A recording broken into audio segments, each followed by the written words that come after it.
प्रिय विद्यार्थियों, राजकीय महिला महाविद्यालय सिरोही के इतिहास विभाग की इस क्लास में आप सभी का एक बार पुनः स्वागत है। आज हम बात करेंगे सिंधु सभ्यता के पतन के कारणों की।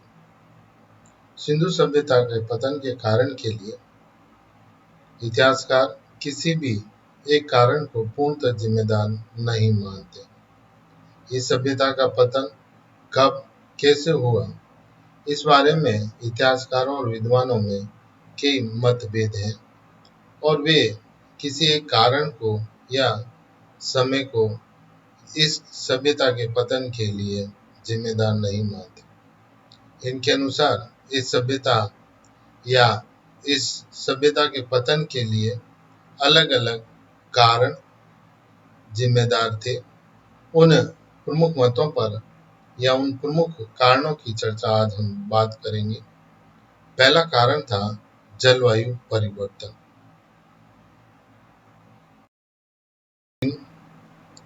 एन घोष जैसे इतिहासकार और विद्वानों का मानना है कि सभ्यता का पतन या सभ्यता का विनाश जलवायु परिवर्तन के परिणाम स्वरूप हुआ। इन विद्वानों का मानना था कि प्रारंभिक अवस्था में इस क्षेत्र अर्थात पंजाब, राजस्थान, सिंध में घने जंगल थे।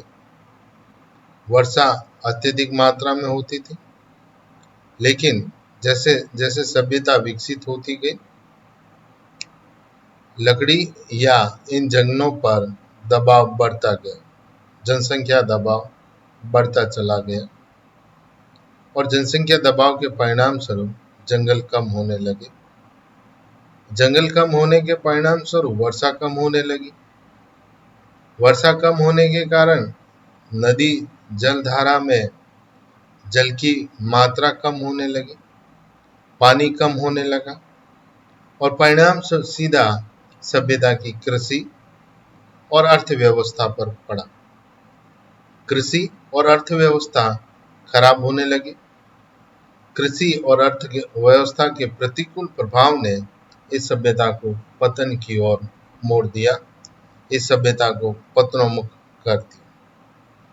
दूसरा कारण नदी या जलधारा में परिवर्तन था। हड़प्पा संस्कृति या इस सभ्यता की अगर हम बात करें तो ये नदी घाटी सभ्यता थी। सभ्यता के प्रमुख केंद्र किसी न किसी सिंधु नदी की सहायक नदी के तट पर विकसित हुए। हड़प्पा सभ्यता या संस्कृति के नगरों के पतन में जलधारा के परिवर्तन का महत्वपूर्ण योगदान रहा। प्रकृति का नियम है कि नदियां धीरे धीरे अपनी धारा में या प्रवाह क्षेत्र में परिवर्तन करती और इस प्रक्रिया के परिणाम स्वरूप अनेकों इस प्रकार के नगर जो प्रारंभ में नदी के किनारे बसे हुए थे, नदी से दूर हटते चले गए और उसका सीधा परिणाम उस सभ्यता की अर्थव्यवस्था पर पड़ा, उस सभ्यता के सामाजिक जीवन पर पड़ा और सिंधु सभ्यता में भी इसी तरह का परिवर्तन हमें दृष्टिगोचर होता है। सिंधु नदी ने ही नहीं बल्कि उसकी सहायक नदियों ने भी अपने मार्ग में परिवर्तन कर लिया। एम.एस. वस्त का मानना है कि रावी नदी वर्तमान में अपने मूल जलधारा क्षेत्र से 6 मील दूर बह रही है। इसी तरह घग्गर नदी की जलधारा में भी उत्खनन के पश्चात परिवर्तन दृष्टिगोचर होता है। इस तरह जलधारा या नदी की धारा में परिवर्तन भी इस सभ्यता के पतन का कारण बना।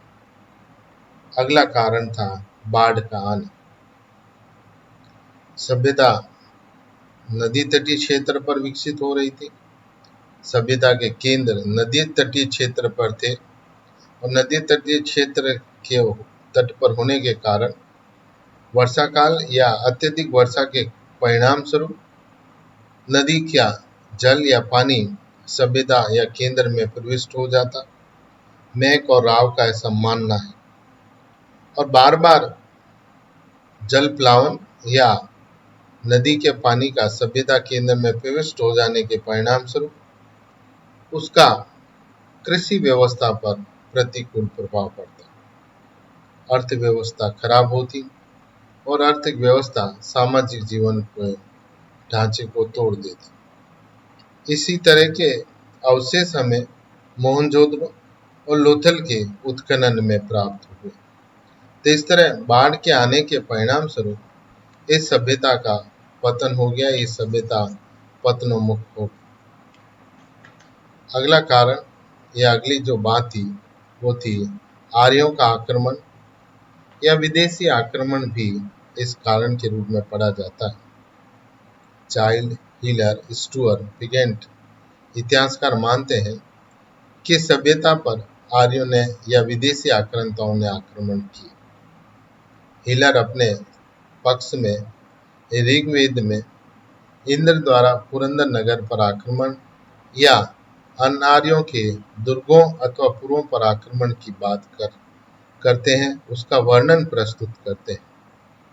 ऋग्वेद में हरिउपैया नाम की एक सभ्यता का जिक्र किया जाता है। वो हरिउपैया अन्य कोई सभ्यता नहीं थी, वो हड़प्पा सभ्यता ही थी। और इस तरह के अवशेष हमें उत्खनन में प्राप्त होते हैं, उत्खनन के समय दिखाई देते हैं। मोहनजोदड़ो में एक साथ 38 नर कंकाल हमें प्राप्त हुए, जिन पर अस्त्र या बाह्य शत्रुओं द्वारा प्रहार किया गया स्पष्ट दृष्टिगोचर होता है। सब एक स्थान पर नहीं है, अलग अलग स्थान पर बिखरे पड़े हुए हैं। शवों के अंतिम क्रिया या अंतिम स्वदहन जैसी प्रक्रिया का संपादन नहीं किया गया, उन्हें वस्त्रों से नहीं ढका गया। इससे स्पष्ट होता है कि सभ्यता के ऊपर बाह्य आक्रांताओं ने आक्रमण किए और निरंतर बाह्य आक्रांताओं के आक्रमण के परिणाम स्वरूप इस सभ्यता के लोग सभ्यता को छोड़कर अन्यत्र चले गए और ये सभ्यता पतन या इस सभ्यता का पतन हो गया। इसी तरह भूकंप या प्राकृतिक आपदाओं का आगमन था। सभ्यता के पतन के लिए भूकंप या प्राकृतिक आपदाओं को भी उतना ही जिम्मेदार माना जाता है। भूकंप या प्राकृतिक आपदाओं ने सामाजिक आर्थिक ढांचे को बदल दिया या उसमें बिखराव उत्पन्न कर दिया। परिणाम स्वरूप लोग अपनी सुरक्षा को ध्यान में रखते हुए इस स्थान को छोड़कर अन्यत्र चले। अगली बात करेंगे हम, वो है सामाजिक ढांचे में बिखराव। सिंधु सभ्यता का जब हम अध्ययन करते हैं, बात करते हैं, तो एक स्पष्टतः विचारधारा जो दिखाई देती है वो दिखाई देती है रूढ़िवादिता।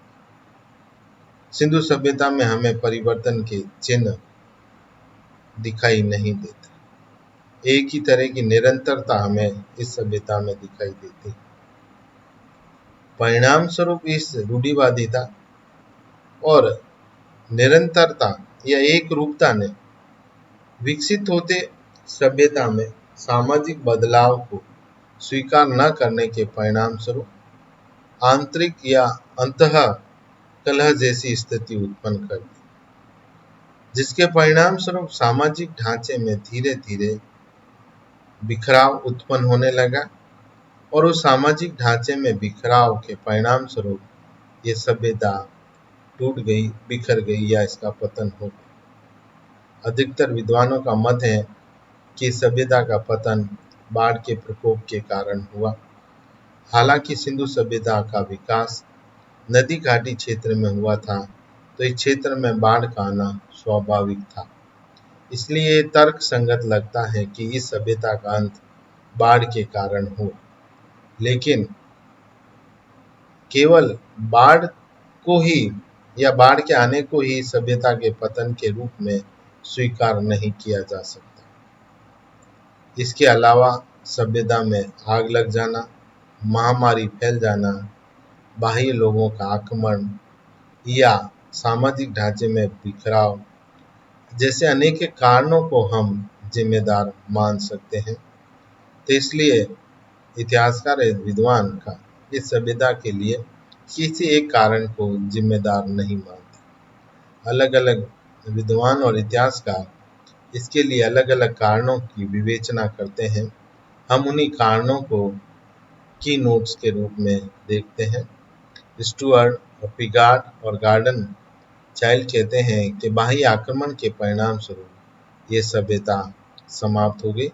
लगातार विदेशी आक्रांताओं ने आक्रमण किया और परिणाम स्वरूप सभ्यता के लोगों ने अपना स्थान छोड़ दिया। एम.आर. साहनी और मार्शल कहते हैं कि बाढ़ या जल प्लावन के परिणाम स्वरूप बार बार जब सभ्यता में पानी प्रविष्ट होने लगा तो लोगों ने अपनी केंद्र को छोड़ दिया। भूमि क्योंकि क्षारीय हो गई, पानी भराव के कारण कृषि योग्य भूमि नहीं बची और कृषि योग्य भूमि न बचने के कारण वे लोग वो स्थान छोड़कर चले गए।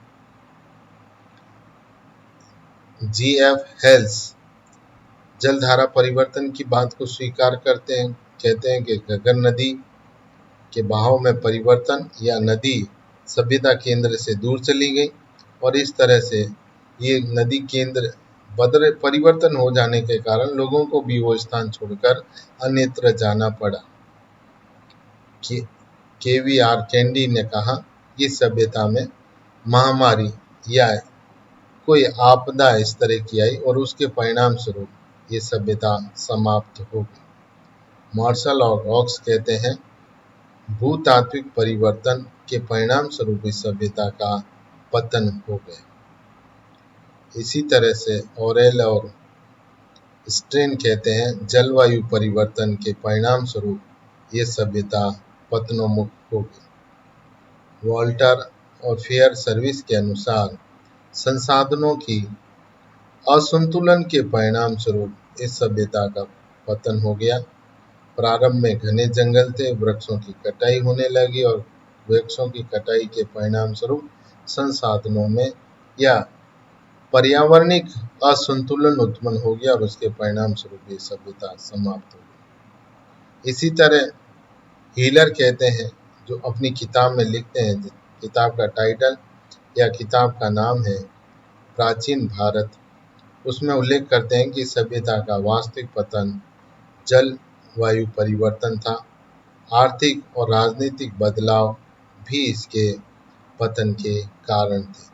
तो इस तरह से अलग अलग इतिहासकारों ने अपनी विचारधाराएं स्पष्ट करने का प्रयास किया और इन सभी का अध्ययन या इन सब को पढ़ने के बाद हम भी इस निष्कर्ष पर पहुंच सकते हैं कि सभ्यता के पतन के लिए कोई कारण जिम्मेदार नहीं था।